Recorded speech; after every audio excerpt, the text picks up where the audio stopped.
Hey, let's make sure you guys can hear me, see me, second live. We'll figure this out. Well, thank you so much for everyone who's joined and is joining. So we are here today. I want to talk a little bit about this angle is weird. I asked a question on Instagram for you guys to submit your questions on business related things. So whether it's related to challenges or success stories or questions that you have that you're wondering, because I get this all the time, like questions in the DMs. And I think if a lot of us have similar questions, why not make it a dialogue, come together here, and then hopefully save this and kind of learn from each other's experiences, because we need to work smarter, not harder. So I thought I'll try. I don't have the answer to all the questions that you guys have submitted. I say this all the time. It's just a platform to bring to surface the questions and ask them, and see if I don't know the answers to them, maybe someone else does. So I would love for your participation. I don't know if you guys can hear me actually. Can you?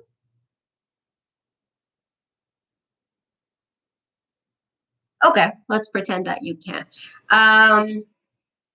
Yeah, so we will see how the questions that I know the answers to, I will ask if you guys can participate and submit the answers as well and take part in the discussion. I really want to make sure that you guys can hear me before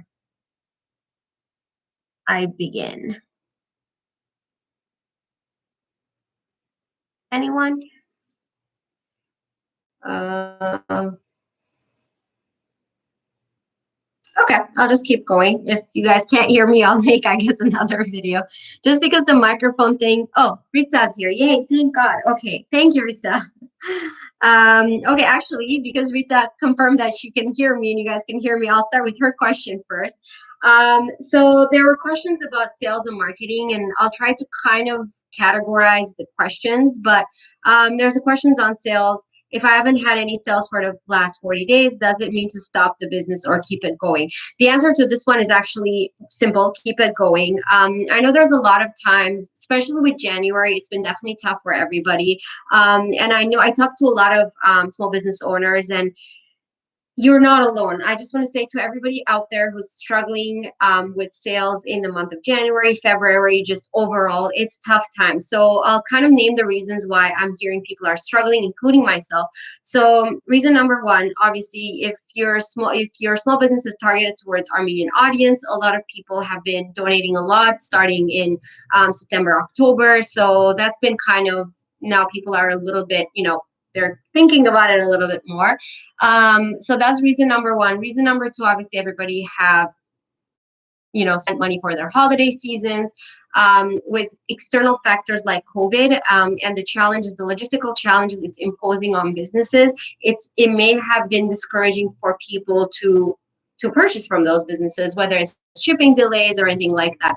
Plus, a lot of people have also been losing their jobs or their businesses are struggling. So it's been a little bit tough to support each other in transactional ways. So purchasing products from each other. So don't be discouraged. And that's why I'm really trying to talk about the idea of supporting each other in ways that doesn't cost us anything, because with these ways, like, we can just continue to be sustainably support each other.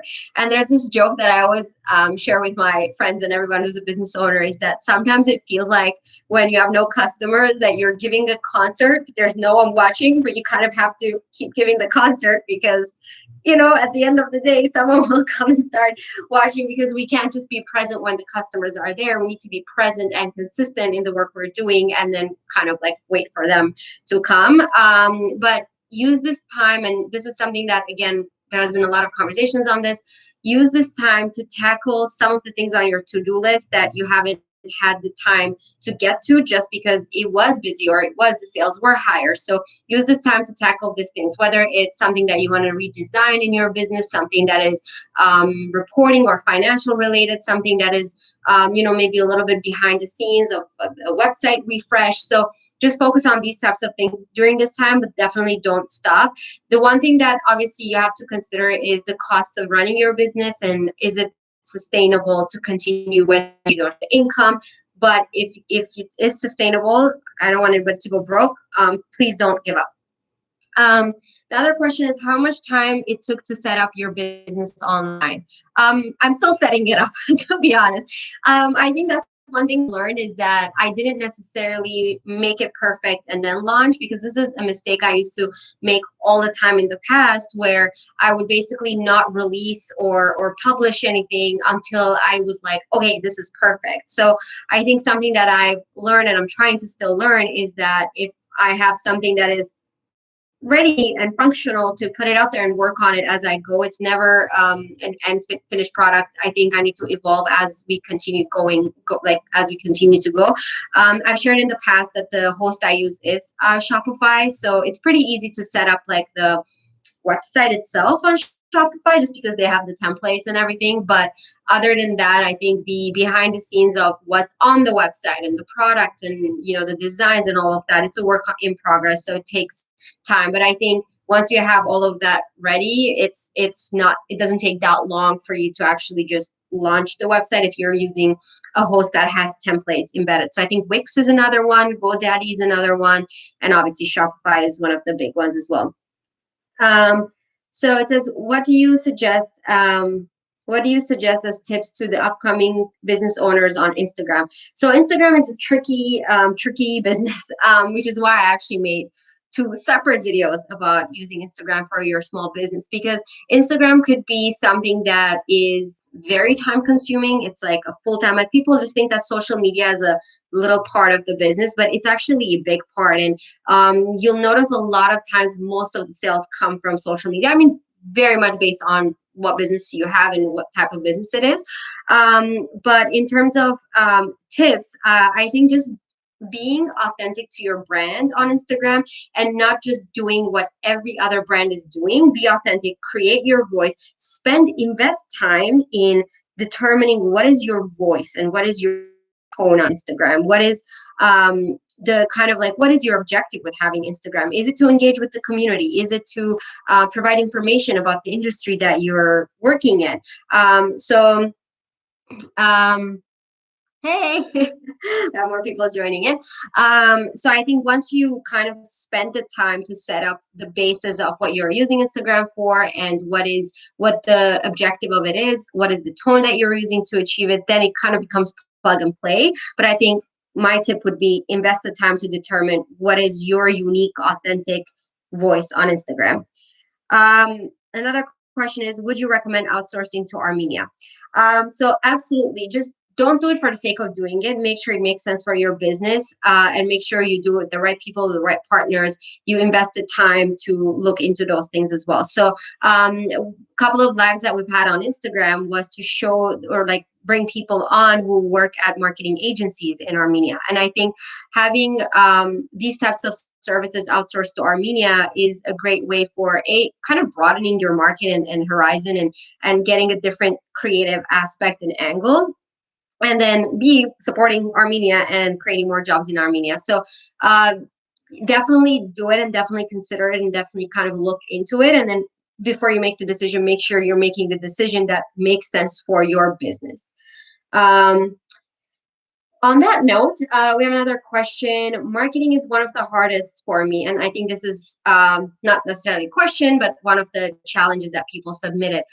Marketing is very challenging I think, again, you're not alone. It's challenging for a lot of people. I think it's tough because with even this past year and a lot of people kind of going virtual and online, and we're all marketing at the same, like on the same platform. So it does become a little bit too noisy in a sense. Like there's so many messages out there being put out there, so many industries, like similar industries. So how do you stand out? And one thing I've learned, again, that not to kind of go against the stream, is that what you're saying? But go kind of like with it and collaborate with the people, use your resources, not to feel like, okay, people, like my objective is not for people to not look at anything that is similar industry, but just look at me, but put your time and investment into seeing how you can join that conversation, and kind of get in there in a sense. So marketing is definitely tough. Another thing that could be interesting is, and we talk about this all the time, for small businesses, not everybody's a marketer. Not everybody, like if you have something that you're doing well and you want to have a business with, it's tough to then tackle all aspects of the business, including the finances, the marketing, the product development, and all of that. But it's also financially tough to outsource all of these. So I would say, number one, see if you can find sustainable ways to outsource them, whether it's through partnerships or collaborations, or finding the right agencies to work with for marketing, photography, all of it. But if not, I would say just also think about ways where you can identify. Don't try to do everything. I've made this mistake before where I was like, I want to be on every channel, like TikTok, Instagram. I don't even know how to use like some of the channels, and I try to be on them. And then I realized that all I'm doing is I'm taking time away from my more effective channels and investing in channels that it's not beneficial for my business, or just because I don't know how to properly use them and I don't have the time right now to sit there and learn how to use them. Like Reddit. Everybody tells me like, why are you not on Reddit? I don't even know how Reddit works, to be honest. So identify your strengths and play on them versus trying to do everything, everything and anything, and then not doing the best in each one. Be known for something, I would say. Advice on how to find suppliers in Armenia that make clothes or jewelry.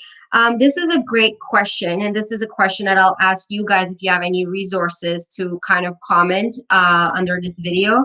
I don't necessarily have like one place to go where you can find them all. I know of people like, someone who knows someone, and I find that a lot of times in Armenia, that's how we kind of end up doing things. But I would love to see more of like an official resource where people go and look for things. So let me know if you have any resources. What I will try to do after this live, I'll try to go on a few websites that I think are compiling these resources, and I'll share them. I don't know if they're live yet, but I know that they're in the works being done. Like we need some sort of a directory where, you go there, you're like, okay, if I'm looking for a marketing agency in Armenia, if I'm looking for a manufacturer for jewelry, for clothing, like if we have something like that, it will be much easier to kind of work together. Any suggestions for best platforms to promote product-based businesses, Etsy, virtual markets, etc.? Another question where please let me know if you have any other ideas or resources. For me, honestly, Instagram has been my go-to. You guys know I live on Instagram, and I find that it really helps kind of showcase the product, but also the product integrated into the lifestyle. So let's say if you're a chef and you're making food, how can you kind of showcase how your food is integrated into the community, and then let people visualize that integration and kind of aspire it and kind of go for it. We're getting questions here. Is there a way we can share this live like we can on Instagram? I actually don't know. On my end, the screen looks very different, and this is only my second one. But see if maybe you can snap a picture or see if you can share the link with people.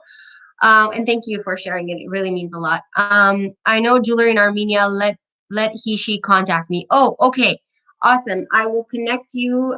So this is Rita saying this. I will send you a DM after this, and I'll connect you guys together so you can maybe connect them. This is the thing. Like I know someone, and then we'll connect each other. Awesome. Oh, and Rita saying yes, you can share it. Maybe let us know, Rita, how.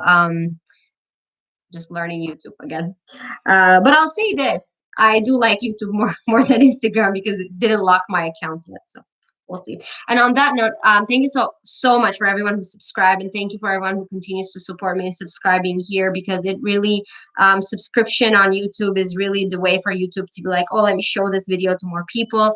Also, there is a contest going on right now. Everybody who's subscribed by Valentine's Day will be entered for a raffle for three $100 gift cards from Daddy Streetwear.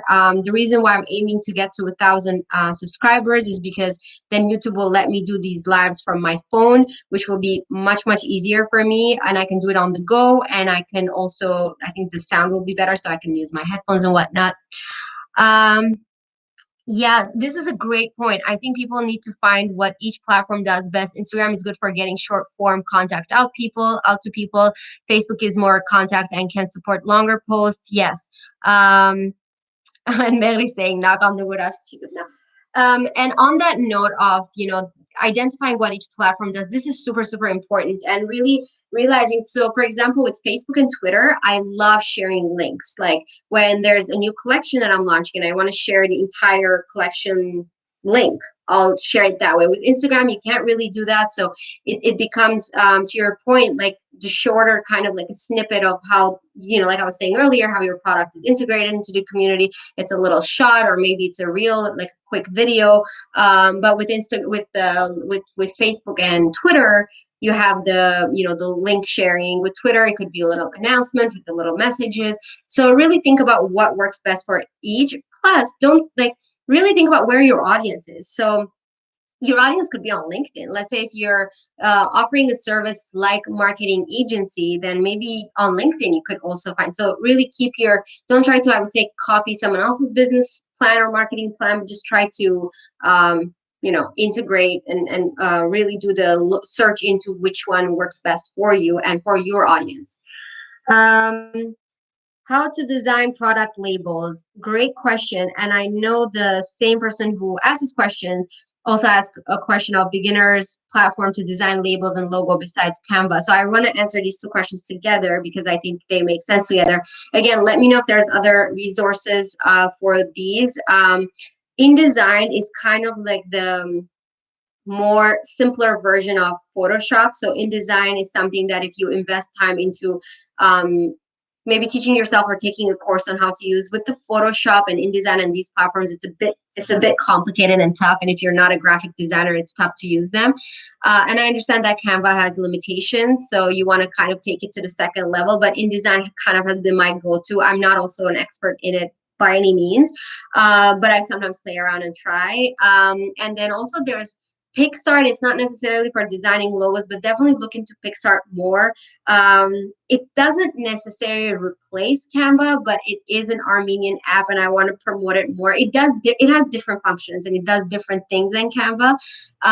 It's also better on mobile. So I find with Canva, it's a little bit challenging to use it on mobile. So whenever I'm on my mobile, I use PicsArt instead. So really look into PicsArt. I would say it's worth investing the time to really look into. Like what can you use that for? Yeah, Mary, Canva definitely can be annoying. It does have limitations. It's very good, I would say, Canva for like a quick Instagram poster template, or like templates, I think, but not to design. And I think that's why if you're designing, I think something like InDesign might be a better option there. This is a great question. How to price our products? And sorry, guys, I'm kind of speaking very quickly. Let me know if you have more questions or stop me. I'm trying to not go over super, super long. So how to price our products is a great, great question. This is something I had to do a lot of market research on before I started. And then when I started, I had to do a lot of trial and error. So I would price products, and then people would like reach out and tell me like, this is, overpriced, or this is like, oh, are you sure that there's no typo here? Because it seems like it's very underpriced. And I think the key for me, the formula that worked is finding the balance of really, really doing the numbers of putting in the costs, like calculating all your costs. Sometimes there are more costs than just the product itself. So let's say if you're using Shopify or PayPal, these people take fees from transactions. So really like calculating everything and then just finding what's a fair price to add on top of that, your margins, that would be sustainable for your business and also fair for your customers, and doing some sort of market research on similar, I don't like the word competitors, you guys know this about me, similar businesses. It's good to look at them and even reach out to them and have a conversation and ask them like, how did you come up with this price? You'll be surprised what people will be happy to share, and if they're not comfortable, that's also fine. But I think that really doing the research to finding the right balance of, a lot of times, unless you're in it, you don't realize how slim margins are. People assume sometimes that, let's say if you're selling, I don't know, a cup of coffee for $5, you're making $5, or they're like, oh, it must be $4 at least. But sometimes it's not that. Sometimes it could be just $1. So I'm literally just throwing these numbers out there, obviously. But really think about ways of put yourself in the consumer's shoes. And I also do some tests. Like, let's say if a product line is not selling and I put it on sale to test it out. I'm like, okay, if this product line was priced for 20% less, would it do better? Is it the pricing, or do people just don't like this? So I would do a flash sale, let's say, and it will be 20% less. And if I get sales, then I'm like, okay, then it was the price. But if I still am not getting sales, then it's like, maybe this product line needs some other adjustments. Also, don't just assume things, right? Like, do these types of tests, do these types of focus groups, maybe launch a smaller collection with similar products with a different price, check out how it's working out. Also use something real quick. I want to say, use your social media sometimes to get market insights from your customers. For example, I'm not going to take credit for this. Kylie Jenner said this actually. So she said once that having Twitter allows her direct access to her customers without having to do intercept surveys or market research or anything like that with like fancy agencies. She goes like, I just post a question on Twitter, say like a poll, being like, would you buy this cup of coffee if it was $4 or $5? Would you rather, spend $5 on this and have this association that it's a higher quality coffee, whatever the case may be, or like the color of the product or anything like that? I think make sure that once you join that conversation on social media, make sure that people are not on the outside looking in when you're using your social media platforms, but they're part of the conversation as well. So it's a collaborative space. It's not you being like, this is it. It's a one-way communication. Like, I'm telling you about my products and I'm not gonna like have a dialogue with you. But if you use it for a dialogue and you use it for asking these questions, being transparent, showing behind the scenes and like asking the questions before, like making them a part of the product design and the pricing and all of that. I'm not saying just go with everything that everybody says, but just really leverage your resources in that way. So based on the product, I would say, yeah, just not being too greedy, but also not being non-sustainable is also not good, because then you're like, I'm not making any money, I'm actually losing money. Then it's not a sustainable business. How to effectively grow your following, reach more people. So I'm assuming this is on social media. I want to say kind of a similar thing that I said earlier is to actually be authentic to yourself, be organic. If you are just trying to look like other brands, you will get lost in the mix because it's not standing out. And B, it will also be exhausting for you because that's not who you are. And every time you are trying to make a post that looks a specific way that is not necessarily authentic to you, then you're investing way more time in putting up content than sharing content that you have. So being authentic and attracting the right people and speaking to your audience will allow you to spend more time on connecting with more people and having more quality relationship with your followers versus, again, it being like this gallery that you can look at but you can't touch, you can't speak to. It's just there. So have it interactive. Try to find the right balance. I have a map, and I've talked about this on my previous 2 videos on Instagram. Was it on Instagram or was it on? No, it was just on Instagram. Yes. And I did do actually one of the things that I mentioned in there, which is kind of having like a little map of outlining your channels. So saying, okay, like Facebook, Instagram, Twitter, whatever the ones that you're using, and then kind of saying what is the objective of each one, what are the frequencies of each one, so how often will you post on them, and then using the type and listing the type of content that you will use on them. So for me, for example, on Instagram, I have like a little grid and it shows like, okay, I want to every 3rd post will be a post sent to me by a customer. They're using my products. I want to showcase that. I want to bring them into the channel, and again, not let them be on the outside looking in. I think this makes it more interactive and then more relatable for them, and hopefully it increases engagement. Always focus on engagement and quality, not just on getting quantity followers and having just like the number look big, because otherwise Instagram and all social channels, even for YouTube, it's the same. I'm learning now is that, let's say if I have that 1,000 subscribers, hopefully. And but those people who are subscribing are not coming in and watching my videos. YouTube will say this is just like a garbage channel. Like this is not valuable to anybody. I'm not going to show anything you post out there to anybody, and then my engagement will be down, my reach will go down. So just really think about that part. And I really recommend you watching the 2 other videos that I made about Instagram. I talk a lot about them on them about growing the channel. Gary V's $1.8, just learned about it today. Yes. Yes, definitely. That's a great one to look at. Thank you, Rita, for sharing that as well. Do you know of any good resources I could learn more about affiliate or digital marketing? Assuming affiliate meaning influencer marketing or digital marketing, I think again based on your business, that might be different resources, but one that is out there and is actually ran by an Armenian is Kara Content, so Kara Content on Instagram.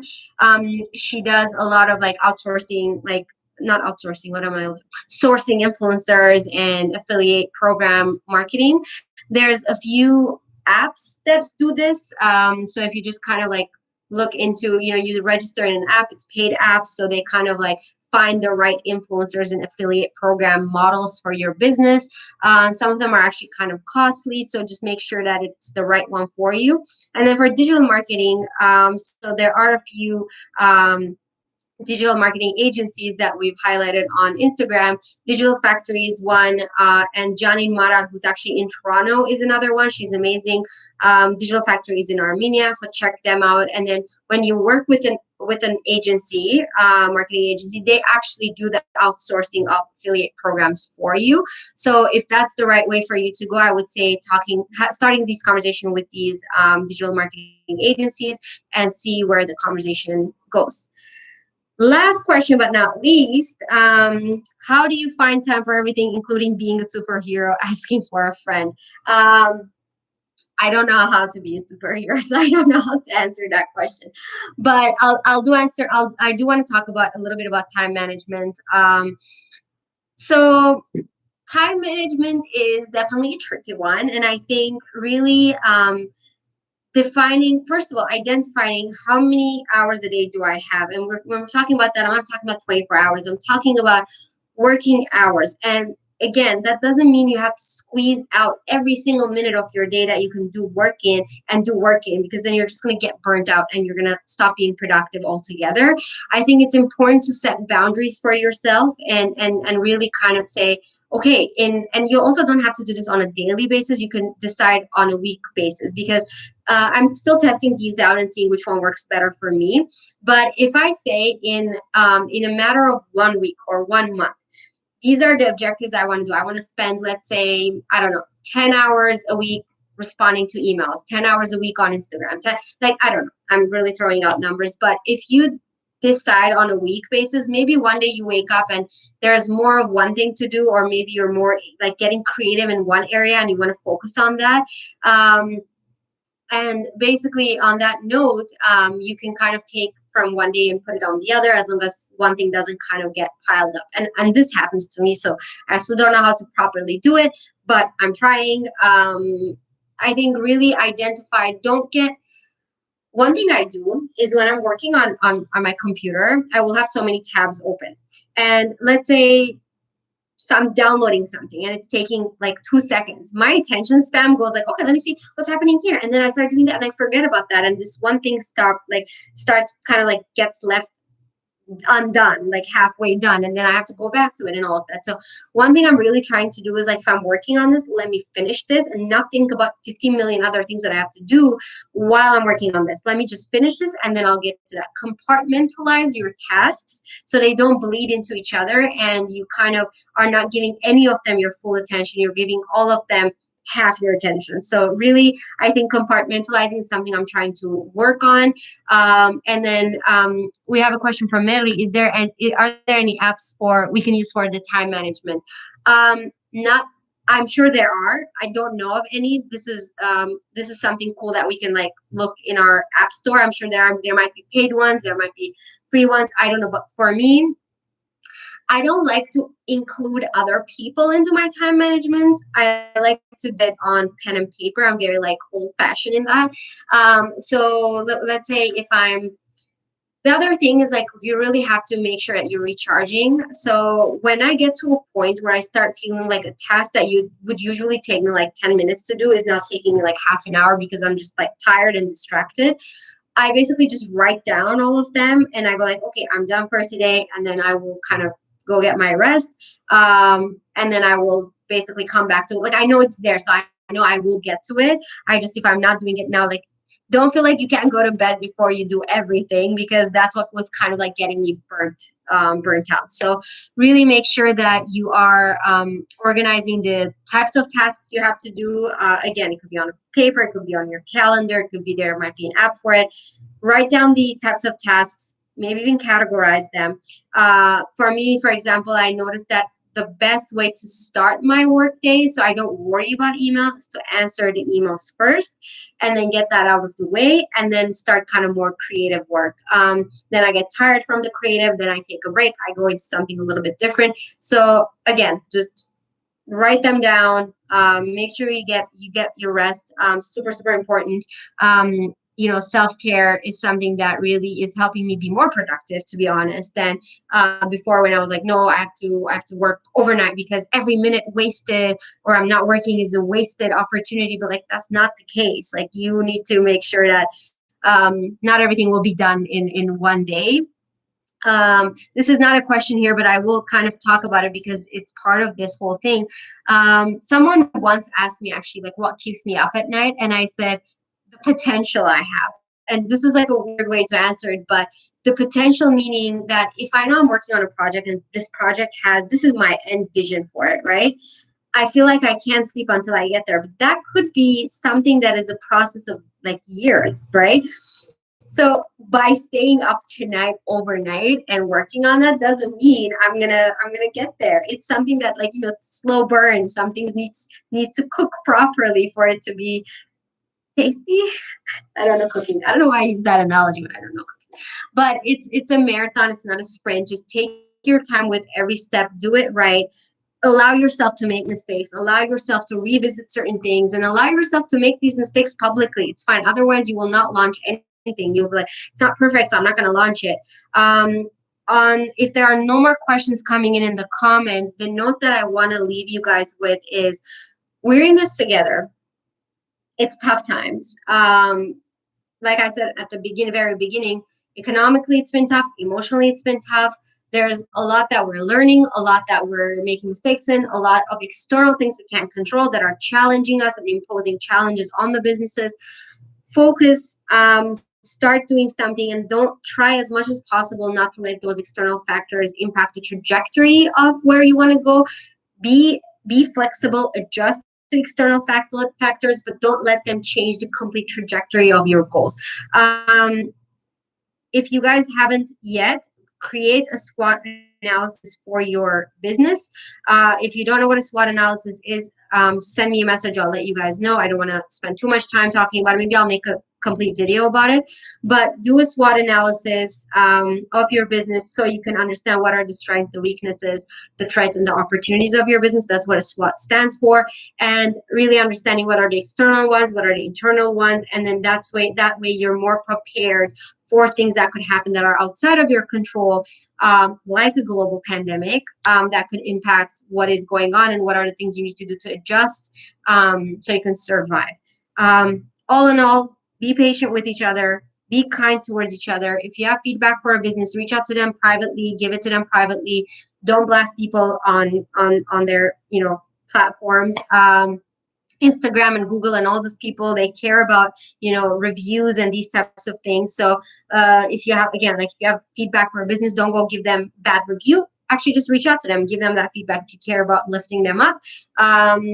Think about ways you can support each other during these downtimes that don't cost you anything. And this is the only way we can stick together and grow. And I'm doing too many things with my hands, the sign that I should probably go. Thank you so much for everyone who joined again for the second YouTube live that I tried to do. I will think of another one that might be helpful based on the questions we get. So whether that's like the SWOT analysis or how to adapt to what's going on in the world for our businesses. So let me know if there's any topics that you want me to talk or touch upon, and we will take it from there. Thank you so much again. I love you all so much. Thank you for participating, and I will see you guys soon. Bye, Chikner. Bye.